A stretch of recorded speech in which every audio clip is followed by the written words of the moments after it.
Hey out there in YouTube land, is Kuda Slayer again. Um, Kind of decided to do something kind of random um, for a subject-wise, because this kind of hits kind of a personal experience I've had. Um, about 4 or 5 days ago, there was a art, so-called article that got floated around all the media sites and everywhere that talked about this village in the UK that, for reasons unknown, they kept losing their internet service, their broadband, are at the same time every day for about roughly 18 months. And eventually, after a while, they kind of traced it down to a elderly couple's old TV set that was supposed to be generating all this noise and was leaking out into the cable network, or however they want to describe it. Because they, unfortunately, with articles like this, they don't give you all the real details. You have to dig and dig and dig to find out really anything. In fact, I have looking around, I found a lot of contradictions in some of the different versions I've seen. But the funny thing is about this is that this kind of, I've seen this happen before.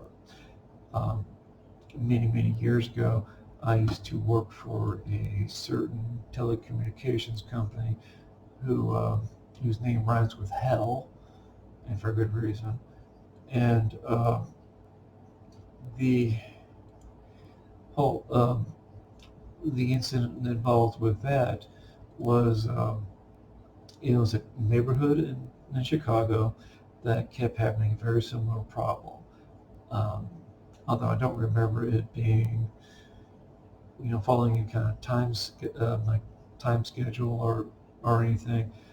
Um, and it was this entire neighborhood just kept losing its broadband, and eventually they just, all these customers and everything, they eventually start treating it as a larger issue, and so they did the usual things, and finally they just kind of brought out their special equipment and started to look around. Uh, as they mentioned in a lot of these articles, there was a spectrum analyzer. Um, for those of you that don't know, if you can't figure out the name, if you can figure it out from the name, the spectrum analyzer, pretty much looks at the entire radio frequency range of in the general area, or it kind of, if you connect it to a network, it'll look at everything from there, from top to bottom, just to give you an idea if there's anything particular. Um, and normally you can usually tell when one of these are in the area is because, especially in the States, the trailer that they carry this equipment in, usually it's a kind of a squarish white plastic, or it's fiberglass, like a horse trailer, and it will be very nondescript. It will not have any kind of markings on the outside, but on the top there's a air conditioning unit, and you can usually, when you see that, you can almost guarantee it be a spectrum analyzer. Normally it's used in like when they're setting up new equipment or a new network. Like recently, they've been running a lot of new fiber optics in a lot of neighborhoods and around town here, and they just kind of use the proof everything before they start sealing things up and moving on to expand the rest of the network out. Um, it's pretty interesting technique to play with it, but the story was in the Chicago neighborhood where they're having this problem. The telecommunication company I work for sent their crew out with the spectrum analyzer, and they're walking around, and all that, and literally across the street, they see the local cable company doing the exact same thing. They see the same trailers, seeing the same equipment, and they start put two together, like, maybe they're seeing the same problem that we are. And so they did the typical kind of nonchalant walk over and go, Guten Tag, Zigaretten. and they kind of, just kind of quietly talk to each other, because technically speaking, they're not really supposed to speak to one another, but they kind of like, well, we got this problem here. Well, we got the exact same problem over here too. Like, so let's try to, figure out what exactly is going on, and eventually working together, they figured out it was this old console TV set. Um, I think it was like 1970s, 80s,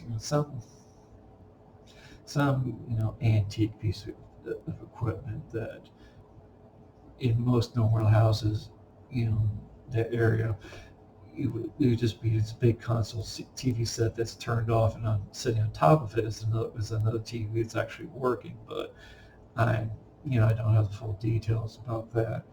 Um, but yeah, this is very possible. Although it's very strange to hear something that could take out an entire area like that. Um, Normally, when I would see a situation like this, it will turn out to be something totally different, not like a simple device like this. Um, I've seen like someone who had like a TIG welder they used in their garage to work on their little projects. Somehow, it dumping a lot of noise into like I don't see how it would transmit into like phone cables or anything like that, but but even into the electrical grid, I don't see how it would cause that much trouble. But the TIG welders, a lot of the I had customers who had, they'll lose their DSL when the street lights come on in the evening. It usually turns out to be power, electrical cables that power the lights would be leaking signals into the phone cables to one reason or another. Crosstalk was another that could be caused by someone else's DSL leaking into someone else's line. Or, usually the one big problem we'd find was like there would be a business in the area, and they'll have one or two T1s, and for some odd reason they don't use them all through the day, but then in the evening when it's off business hours, they'll use those T1s to back up all their information, or send out whatever whatever data they had processed through the day, and just send it all in one go throughout the night, and that would disrupt a lot of people's broadband service. And usually what we do is just switch the cables over to a pair or something like that. Um, and the funny thing is, there's another way you can sort of tell if you have some sort of problems like that. If you have a DSL modem that has a kind of an interface to it, like you could, like through an app or through your web browser, when you put in an IP address in the address bar, usually it's like if you're not using a router, it would normally be like 192.168.0.1, and that'll get you to the graphical interface that you'd use with your modem, and you can see rather a lot of good interesting information. And one of the things in a situation like this you wouldn't want to look for, there's I'm not sure what name they would probably call it. It's been a while since I had a look at one, but there will be a kind of a rectangular graph which will have all the carrier frequencies that the modem is using to transmit your data, and then for each spot on the columns there will be a hexadecimal code which goes from 0 to F, 16 characters, which would describe how many data packets is put on each carrier frequency to transmit. And usually at the very top, in the higher frequencies, that's where your download stream is going to be at. Those are all the channels that are used to bring information into your computer or network. And then the way at the bottom down, like near 0, and then kind of depends on how we broke up the signal. But down at the lower, there will be the lower signals which you use for your upstream, because that's generally done because upstream didn't have as much priority as downstream would be. From an engineering standpoint, your typical consumer is not going to be sending out more than they'll be bringing in. So all the lower frequencies are normally used for upstream, and there will be like a little bar or just a certain swath of signals that would be all zeros, which would divide the downstream and the upstream. And if you look around at any of those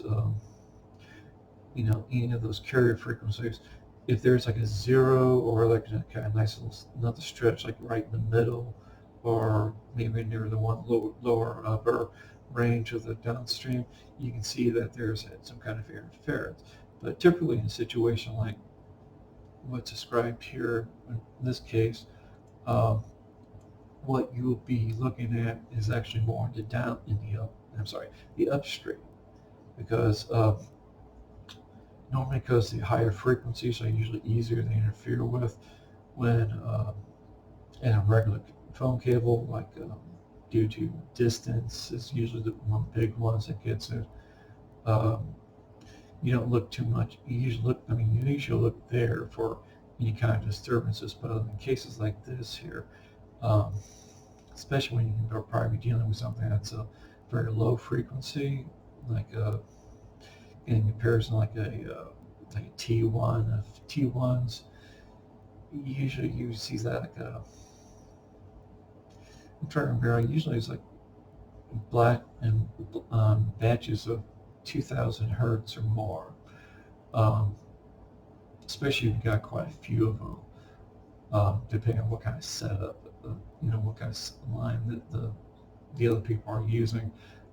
You'll look at the upstream block and try to see if there's any kind of swaths of frequency that are just totally blocked out and have zero packets on those. But yeah, it's interesting, and yes, it can happen.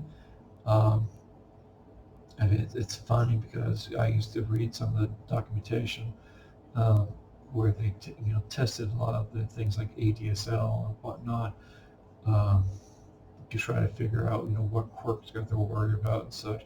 And the problem is they do these in laboratory circumstances, and of course everything's perfect there. And then they'll roll it out in some kind of city somewhere to give a better idea. But unfortunately, when you roll out like 50 million, maybe 100 million DSL lines, as I say, when something's given enough chances to do something, it'll eventually do it. And so even the most, far off or near pretty much theoretical situation you think of, eventually will happen when you're dealing with numbers like that. So, but I will put some of these links here, like especially this FAQ about shine and interference from such unusual sources like this in the description. And if you have any questions or anything, don't be afraid to ask. Like I said, I used to work in broadband, and I've seen a lot of weird stuff. So anyway, this is Kuda Slayer again, and have a good night, and I'll probably see you in another video soon.